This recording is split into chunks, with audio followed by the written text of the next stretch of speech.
LifeBridge today. My name is Grant. We haven't met yet. And today we are in step number 3 of God's 5-step plan to fix the world. Okay, this is plan B. We're going through the entire Bible in just 5 weeks. We're going to do just a brief recap, catch you up to speed, and then we'll move on. We're really simplifying the Bible. So it goes like this. The first week we just had to kind of establish what was broken.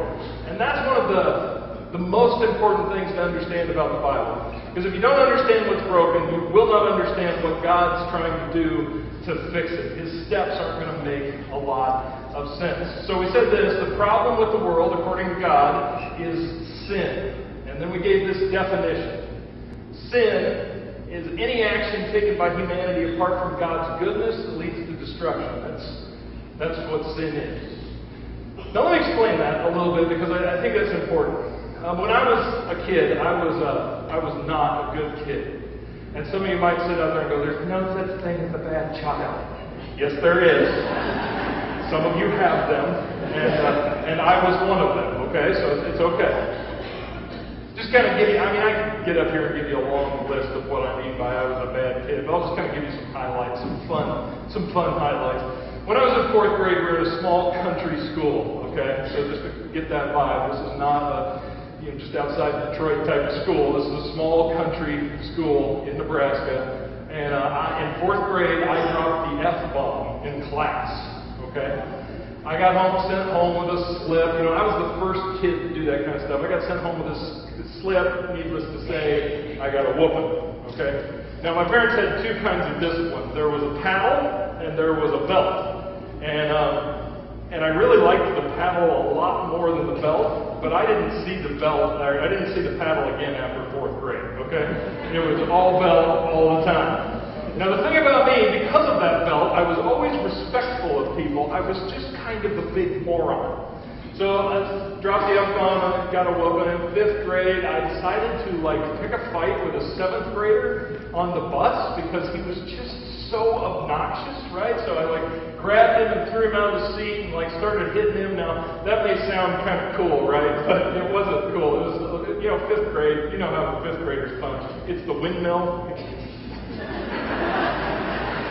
So it wasn't near as cool as it may sound. So I was beating up on this 7th grader with a windmill. And then in the 6th grade, my teachers kept me after class. Now, this is something that they only did for me. Again, small country school. I was the only one that stayed after class. My teacher kept me after class one day. About 10 minutes in, I was like, you know what?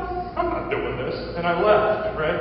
I had to push past 2 teachers that blocked my way out the door. And I was always respectful and everything. It was just like, I'm sorry, I'm leaving. And just kind of walked out. I got home. I got a whooping, right? 7th grade, this was kind of my crowning achievement. I took beer to school in 7th grade. Again, not like super rebellious, just dumb, right? So took beer and put it on the playground, and then our friends, I took all my friends out there during school, lunch break, took them outside, and I was like, hey, let's drink beer. And even my friends, who weren't the best, were looking at me like, are you a moron? What's wrong with you? So we all took a little sip, and we were like, yeah, this is good. Right? This is good. Anyway, so of course there was a tattletale that caught me, and so my parents had to go in front of the school board, right? It was a big deal, and my parents didn't discipline me right away because they wanted to see what the school board said, and so I put on some extra shorts that day, extra pairs of underwear because I knew where this was going to head. Yeah, I got a whooping. Probably the worst whooping of my life. It was memorable. And then I go into the 9th and the 10th grade, and I start cheating because I'm just not that interested in school. So I start cheating on every test and every assignment. And I kind of, had some good friends who were really smart. I got this down like clockwork to the point where I did not do schoolwork in the 8th and the 9th grade. And then in the 10th grade, they started watching you when you took tests.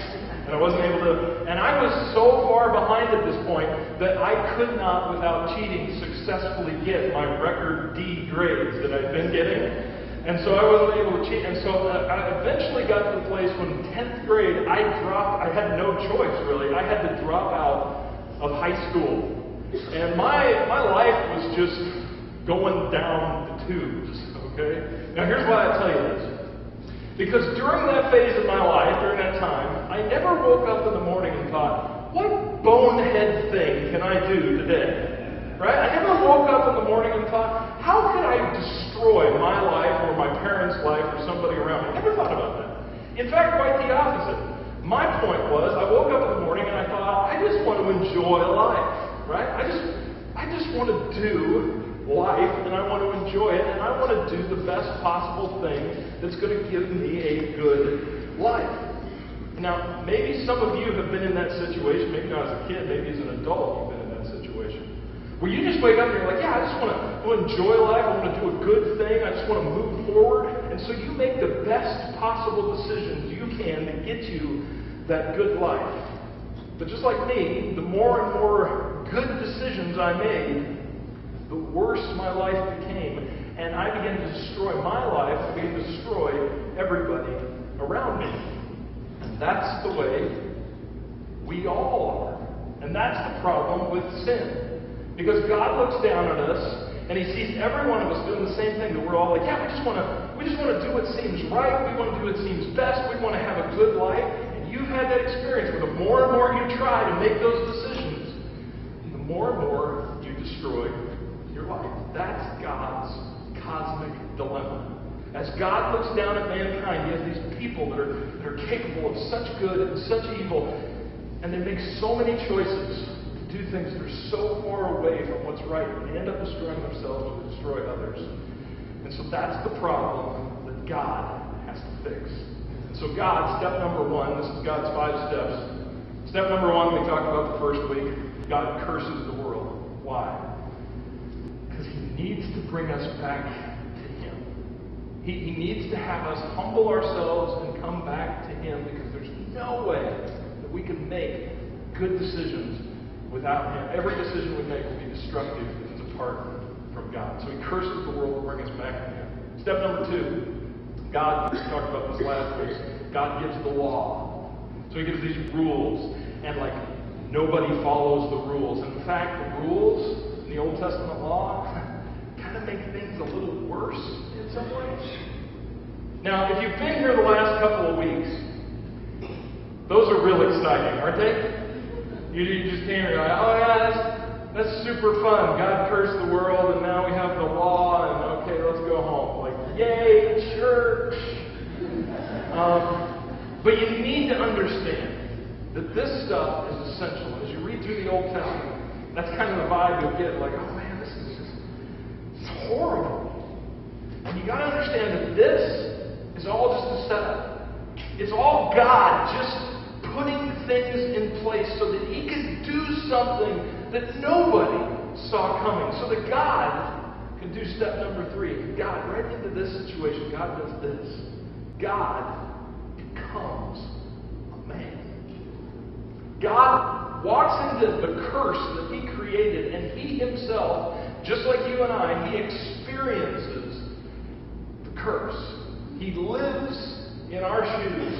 He walks among His people. And when you really think about it, that was really the only smart thing to do, right? To really, if He really genuinely cares and loves about His creation, what else would He do? Of course, He's going to come down to our level. Anybody ever seen the show Undercover Boss, right? They have these big CEOs, big executive, right? He goes down to kind of the bottom rung of the organization, and he dresses up so people don't recognize him. He experiences life, and he's super incognito. That's just what God did. God, on a very cosmic level, God becomes a man in the form of Jesus and walks among His creation and experiences life the way that you and I did. And Jesus changes everything. Like if you haven't got this perspective, there's religion, okay? There's religious practices and stuff. And then there's Jesus.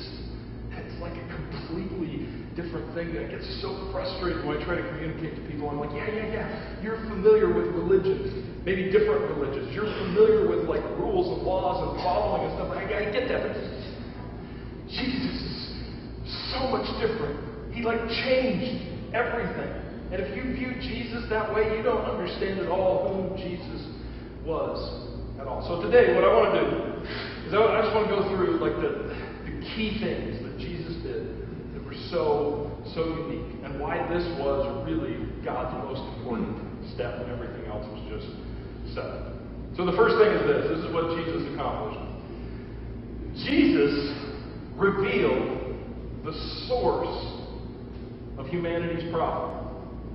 You got to understand, like, some people look at Christianity and are like, there's this religion, there's that religion, there's Christianity, but nobody did what Jesus did. Jesus came and he said, here's the real source of the problem.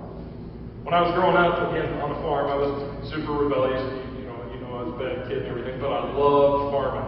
Okay, so that was like my pastime. When I was like 10, 11, we irrigated corn, which means we had this real humid and dry out there, so if you don't irrigate it, it all dies. But anyway, we had this big, long ditch at the front of the corn row. It's about 2.5 feet deep. You run water down it. You have these little tubes that you set that siphon the water over into the corn rows, and you set water like that. Hope I make sense without explaining anything else. Anyway, so you got all this water going down the ditch. Well, here's what would happen. Every once in a while, the ditch would break out. Like the bank of the ditch would start to erode and the water would start pouring out. And then that was just kind of a snowball effect, and it just got wider and wider and wider. But one hot afternoon in July, I come across this, and the ditch just broke out. It's about a 10-foot wide section. So I jump off my three-wheeler, grab my shovel, and I just start throwing dirt at the ditch bank like crazy. Just one shovel load after the shovel load. And I start to get it kind of closed down, but then the water just breaks it out again. And I've got to move faster, and I've got to move harder than the water is. So I start digging like crazy, and eventually I run out of dry stuff, and I start just slopping mud, right? So I just got mud, and then all of a sudden the corn's going with the mud, so we got corn stalks in this, and I would get it down to there. And I'm so close, right, to having this ditch completely taken care of, and then it would start to break out again and widen. Eventually, it was far worse than when I first showed up. It was like 20 feet wide. And so then my dad drives up, and I'm like, oh good, he can get in here and we can do this together. And so I'm slopping mud like crazy. I'm coated in sweat. My dad just kind of drives by slowly and looks at me, and then he drives on by. I was like, oh, this is some sort of life lesson, right? This is what I got. And then all of a sudden, as I'm doing this, the water stops. The water stops coming down the ditch, and I'm slopping it. And Dad had gone down and shut off the well. Right? And he just kind of comes up to me, and he looks at me, and he's like, you know that look in your father's eyes? Kind of a moron, aren't you, son? It's an important look as a father. Practice it in the mirror and make sure you get it right. Anyway, and so that was so important. Yeah, God, just shut the source of the problem off, and then we can fix it, and we can turn it back on. And that's what Jesus did. No other religion, no other way offers this. And Jesus came and he says, no, I want to show you what the real problem with mankind is. Now, to kind of give you a perspective, Jesus came in and he taught one of his first big messages, which was called the Sermon on the Mount. And he comes in and he teaches this big message, and this is hugely profound, especially where people were at this time. Because you got to understand, people thought that they were good people if they followed the law that we talked about last week. We've got these 613 commands, and I guess everybody knows that not everybody's following all of the commands, but as long as you get the important ones right, you're a good person. So they viewed themselves as good people, as close to God, if they followed these rules, these laws. And Jesus came in and he was like, oh, no. With the Sermon on the Mount, he's like, no. Those are just a launching point. Those are just some basic things about how to get along with people and how to honor God. But you're not good if you manage to follow those. And the Sermon on the Mount completely blew up their understanding of following God. Let me give you some examples of that. First one here comes from Matthew 5. Jesus says, you've heard that it was said, what's he making a reference to? He's talking about that Old Testament law. He's like, you've heard that it was said to the people long ago, you shall not murder, and anyone who murders will be subject to judgment. But I tell you that anyone who is angry with a brother or a sister will be subject to judgment. And God, Jesus is like, you think you're good people because you don't kill people? Right? How high are your standards? Get to the end of the year. I didn't kill anybody. everybody this year. I guess I'm a pretty good person. And Jesus comes like, no, let's talk a little bit deeper. Let's go to the source. When you get angry at somebody, not probably like this like good anger, which we very seldom have. Most of us think that our anger is usually justified, but the normal human anger, I can't believe you trimmed my rose bush on my side of my property. Right? That normal human anger. How dare you not honor my coupon, right? That kind of stupid human anger comes down to the source, and he says, no, if you even have anger, you're subject to judgment. Next one. He says, you've heard that it was said, you should not commit adultery. It's like Jesus is coming along and saying, so you think you're good people because you don't commit adultery. How about this? But I tell you that anyone who looks at a woman lustfully has already committed adultery with her in his heart. And I know, even in this room, we probably have people that have committed adultery, and God forgives that sin just like any other sin, but you need to understand, the sin did not occur when you committed adultery. The sin committed all the way down here when you let yourself commit adultery in your heart. When you begin to stoke the fire of your passions and you begin to let things go, that's the real source of the problem. And Jesus says, you think you're good because you didn't commit adultery? No. It's bigger than that. Next verse. All again in the Sermon on the Mount. It says, you have heard that it was said, love your neighbor and hate your enemy. But I tell you, love your enemies and pray for those who persecute you, that you may be children of your Father in heaven.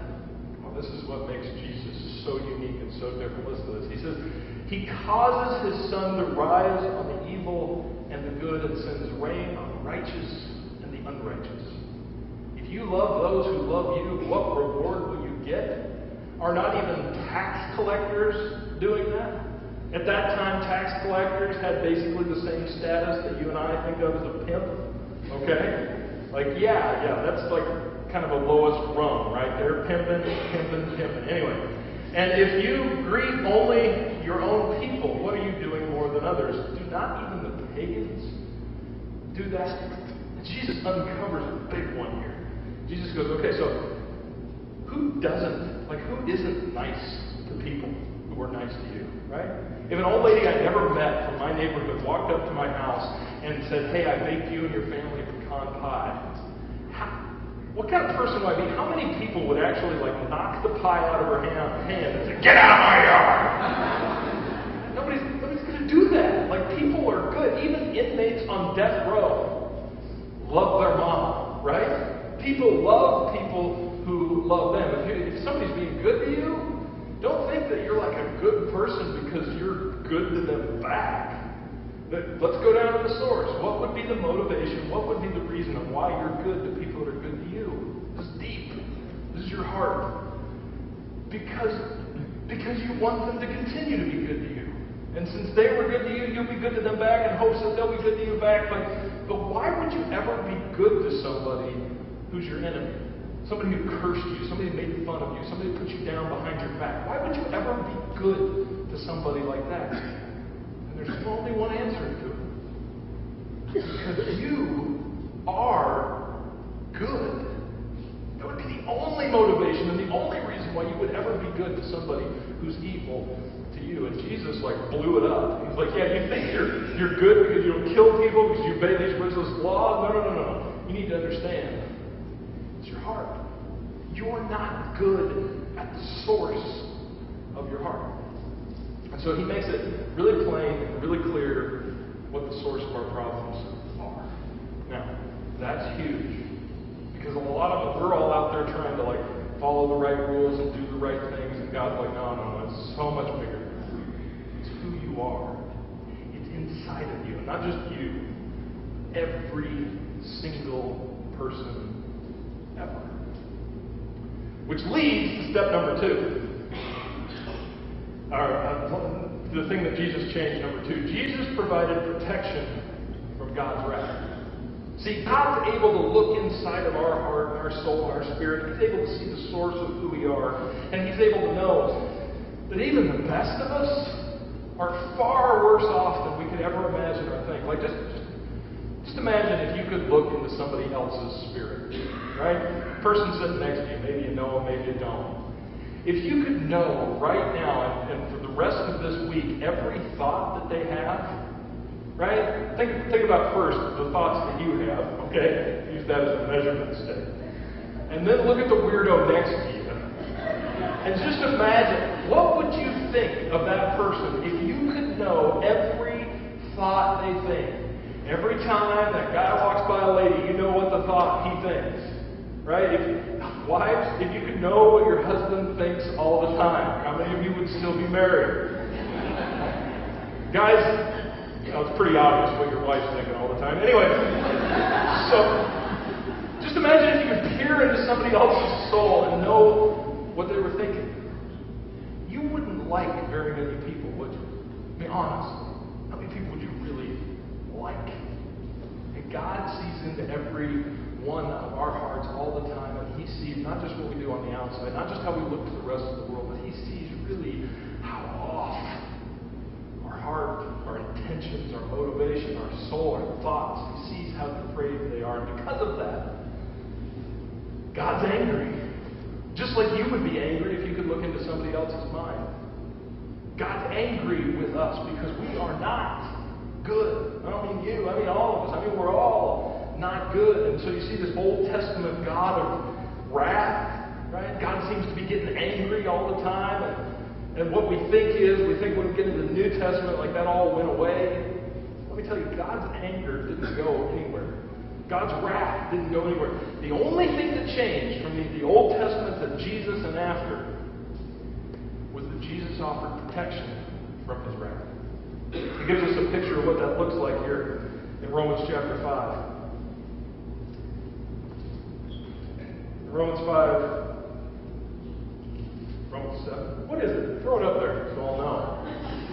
You see, I wrote this. I got it. It's 5. You see 6, verse 6. I put the wrong mark in there. I apologize.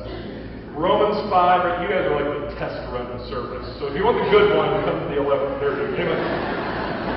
Verse 6. You see, at just the right time, when we were still powerless, Christ died for the ungodly.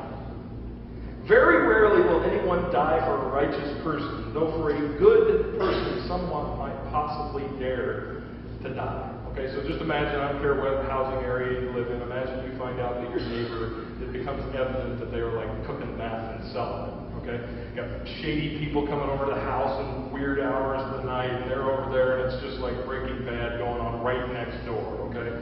And then all of a sudden the cops show up, and they have their like guns out, and they've got them pointed at the guy. How many of you are going to run out in front of your neighbor, in between the cops and him, and say, "Hey, stop, stop," and risk your life and possibly get shot for your meth-led neighbor? Right? I mean, you're going to do that. That doesn't happen. Very rarely will somebody die for a person. But somebody might possibly die for a good person. Verse 8. God demonstrates His own love for us in this, that while we were still running the meth lab, right? While we were still sinners, while our motivation was off, while our hearts were wrong, Christ died for us.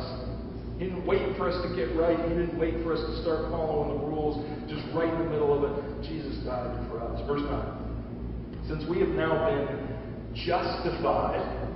Okay, let me just get on the soapbox for just a moment. Sometimes people in church, preachers and churchy people, they try to make things really complicated. Right? So for a guy that dropped out of high school, I need things real simple sometimes. But they'll take this one little verse, and here's what they do with it. They call it the doctrine of justification. And that just makes me want to go to sleep. And it doesn't, and they make it very complicated. They use a lot of words. Do you know what the doctrine of justification is? It took me a long time to sort through the details and figure it out. It was just this. You had red in your ledger, and God wiped it out. That's what justified means. That's the doctrine of justification. Okay? That's all it is. Simply that, when you put your faith in God, you had a bunch of red in your ledger, you had a bunch of stuff that was against you, and God, justified you. You were okay because by His blood, by dying on the cross. how much more shall we be saved from God's wrath through him? Jesus is so important because we have God's wrath to fear, and God's wrath waits for us unless we put our faith and believe in him. Verse 10. For if while we were God's enemies, we were reconciled to him through the death of his Son, how much more, having been reconciled, shall we be saved through his life? Not only is this so, but we also boast in God through our Lord Jesus Christ. Through him, we have now received reconciliation. If you put your faith in him by Jesus' death on the cross, we are now good. That is revolutionary stuff. It's not a list of rules. It's not a laundry list of things you got to do. It's just simply by what Jesus did. And finally, number 3. Jesus made sincerity the only requirement. Jesus made sincerity the only requirement. Here's what I mean by that. We think, this is the way it worked in the Old Testament, we think that, okay, we do this, and we're better than other people, and we follow rules, and we're kind of ahead of the curve, and that's what's going to make it work. And God was like, no, that doesn't work. The law proved that. By following the law, you don't get ahead of the curve. You aren't able to follow me. So here's the thing. All I need you to do is to want to. I just need you to just want to. I'll take care of everything else. You just want to. In Romans, quick verse, Romans chapter 1, it says, For I am not ashamed of the gospel, because it is the power of God that brings salvation to everyone who believes. What is belief? Belief is just sincerity. It's saying, yep, I believe it, I'm in, I want to do it. First to the Jew, then to the Gentile. For if the gospel, the righteousness of God is revealed, a righteousness that is by faith from first to last. Now, I want to kind of wrap everything around the core problem by showing you this. What's the problem? Sin. Any action taken by humanity apart from God's goodness is destructive. What is belief? What is faith? It's just this. One thing. A person living by faith sincerely wants to align with God's goodness, no longer be destructive. That's all. We're just saying, yeah, we can't do this on our own. We're doing it right. The more and more we work at it, the worse and worse things get. So we just want to put our faith in you. We want to believe in you, and we're on your team, which is mind-blowing because we kind of like it a little bit more religious, honestly. We're like, can't I just say a prayer or get in a tub or whatever I got to do, say a couple of Hail Marys or just let's make this I'll follow the rules. Just give me the rules. And God's like, no. It's a little bit more subjective than that. I just need you to be there. I need you to be sincere. I need you to believe in me and follow me. And he makes it so incredibly simple. So today, if you're sitting out there and you're just like, where am I at? We try to make it more complicated. We try to do this law thing. We try to live it out. And Jesus is saying, no, just give me your heart. Give me your sincerity. Follow me with everything you got. And I will take care of everything else. Jesus